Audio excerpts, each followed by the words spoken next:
नमस्कार दोस्तों, मैं अंकुर उपाध्याय स्वागत करता हूं आप सभी का आपके अपने YouTube channel share market analysis में।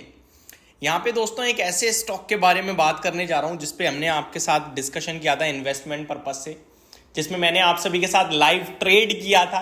क्योंकि मैंने इंस्टाग्राम पे एक मुहिम चलाई थी, लगभग अभी से जनवरी के अराउंड चलाई थी, जहां हमने आपके साथ 10 लाइव ट्रेड की बात करी थी और जो प्रॉफिट होगा उसमें से आप सभी के लिए हम गिव अवे लेके आएंगे, इस तरीके से कहा। लेकिन 4 ट्रेड ही मैंने टोटल कर पाए थे लाइव आपके साथ, उसके बाद हमने बंद कर दिया। उसके पीछे सबसे बड़ा कारण था दोस्तों, वो काफ़ी ज़्यादा फेक अकाउंट्स के द्वारा यूज़ करने लगे क्लिप्स को वो हमारी, और काफ़ी फ्रॉड होने लगे, जो कि हमारे म्यूचुअल फंड कारोबार पे जितने भी लोग हैं वो मैसेज करते थे कि सर आपके द्वारा इतने रुपए मांगे गए, हमने पे करे, अभी ऐसे ऐसे है। फिर उन्हें बता देते कि कोई और है, तो हमने वो रोक दिया था लाइव ट्रेड। अब उस लाइव ट्रेड में 4 में से एक ट्रेड इस स्टॉक पे था। स्टॉक का नाम है GMR एयरपोर्ट्स। आपको याद होगा, रिजल्ट से पहले मैं ट्रेड करता हूं और रिजल्ट्स के बाद तुरंत बेच देता हूं। इस तरीके से मैंने 10 ट्रेड्स करने थे आपके साथ, जो मैंने नहीं किए पूरे, क्योंकि फ्रॉड बहुत होने लगे थे। हमारी वो क्लिप को लेके कहीं और फिर कहते हैं इसी तरीके के ट्रेड्स आपको भी मिलेंगे, आइए टेलीग्राम पे जुड़िए और ये वो, और जिसमें हमारा कोई टेलीग्राम चैनल ही नहीं है। तो GMR एयरपोर्ट्स की बात करूं तो तब शेयर का भाव था 74 रुपीज, आज 94 है। उस समय मैंने 3 स्टॉक्स भी डिस्कस करे थे कि 100 रुपए के पार जाएंगे। NBCC जो कि 160 हो गया है, तब उस समय 70-65 के करीब था। GMR इंफ्रा एंड तीसरा था स्नोमैन लॉजिस्टिक, जो 40 रुपए का शेयर था। 40 रुपए से चलते चलते ऊपर आ गया था, अब पता नहीं कहाँ है, अभी भी 74 रुपए पे ही, मतलब ऑलमोस्ट GMR और स्नोमैन लॉजिस्टिक तो अभी भी सिमिलर हैं। लेकिन नहीं सॉरी, GMR तो 93 हो गया, वो 73 है, और NBCC 160 हो गया। GMR एयरपोर्ट्स के लिए आज एक बार फिर बड़ी पॉजिटिव न्यूज आ रही है। मैं अपने व्यूअर से स्टिल कहूंगा, आप इस शेयर को पकड़ के बैठे रहना। बड़ी थीम बताता हूं क्या है, बड़ा व्यू समझिए। देश में ट्रैवल करने वालों की कमी नहीं है, ठीक है, यानी कि देश में हवाई यात्रा करने वाले पैसेंजर्स बहुत ज्यादा बढ़ रहे हैं, लेकिन फैसिलिटीज नहीं है। तो लोगों को इंतजार करना पड़ता है अपनी फ्लाइट्स का, जिसकी वजह से बहुत प्रॉब्लम है। लेकिन धीरे धीरे कंपनियां ज्यादा से ज्यादा फ्लाइट्स, जो एरोप्लेन वगैरह है, वो परचेज कर रही हैं, बनवा रही हैं, और एयरपोर्ट्स भी धीरे धीरे बढ़ रहे हैं, और ये कंपनी उसी काम को करती है। इसमें जब JQG पार्टनर फंड ने स्टेक खरीदा 60 रुपए पे, तब से हम बुलिश हो गए इस पे, और 74 से 72 रुपए पे एंट्री भी करवाई थी आपसे।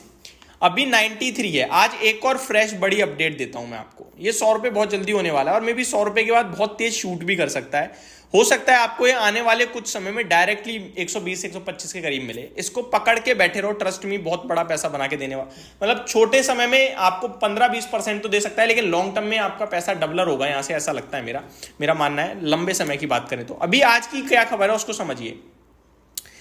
क्रिस वुड ऑफ जेफरीज, इन्हें बहुत क्लोजली वॉच करता है बाजार, क्रिस वुड को।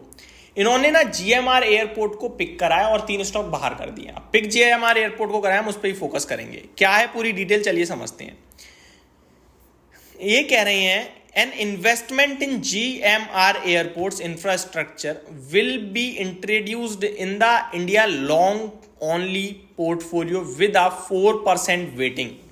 This will be paid for by reducing the investment in. 3 stocks जो बाहर कर रहे हैं, उनमें एक ICICI बैंक, HDFC बैंक है और एक एक्सिस बैंक है। तो ये बाहर कर रहे हैं। एक्सिस बैंक 2% से और ICICI HDFC 1-1% से, और GMR को सीधे 4% का हिस्सा दे रहे हैं। क्यों कह रहे हैं? Would wrote in his greed and fear news letter, in his Asia ex Japan long only portfolio, and investment in GMR airports infrastructure will also be introduced by removing investment in HDFC Bank, he said. Shares of GMR airport, which have more than doubled in the last 1 year, were trading 2% higher at 93.46 on BSE today. Last week, Wood announced picking a stake in Policy Bazaar with 4% weighting by reducing holding in ICICI, State Bank of India, REC, Coal India. Stocks in Chris Wood India long only equity portfolio included ICICI Bank, HDFC Bank, Axis Bank, SBI, AU Small Finance, REC, Reliance, JSW energy, Godrej property, DLF, Macrotech developers, L&T, Adani ports, Thermax and Zomato. इनमें से ये इनकी portfolio का हिस्सा है, जिसमें से कुछ स्टॉक्स में थोड़ा थोड़ा कम कर रहे हैं और GMR को हिस्सा बना रहे हैं। While saving the weightage of PSU stocks in his long only India portfolio, Wood had said there will be a temptation for investor to tilt their portfolio more toward consumption players relative to the investment plays, on the view that the new government will focus on more populist measures, whereas a feature of the past 10 years has been a fiscal deficit driven by spending on physical infrastructure rather than transfer payments. The obvious possibility here is measure to revive the rural economy, he said. तो ये इनका पूरा पूरा बयान है, जहां पे simple भाषा में GMR एयरपोर्ट्स इन्हें भी पसंद आ रहा है। होप आपको ये भी जानकारी अच्छी लगी होगी। Thank you so much for watching this video. Have a great day guys.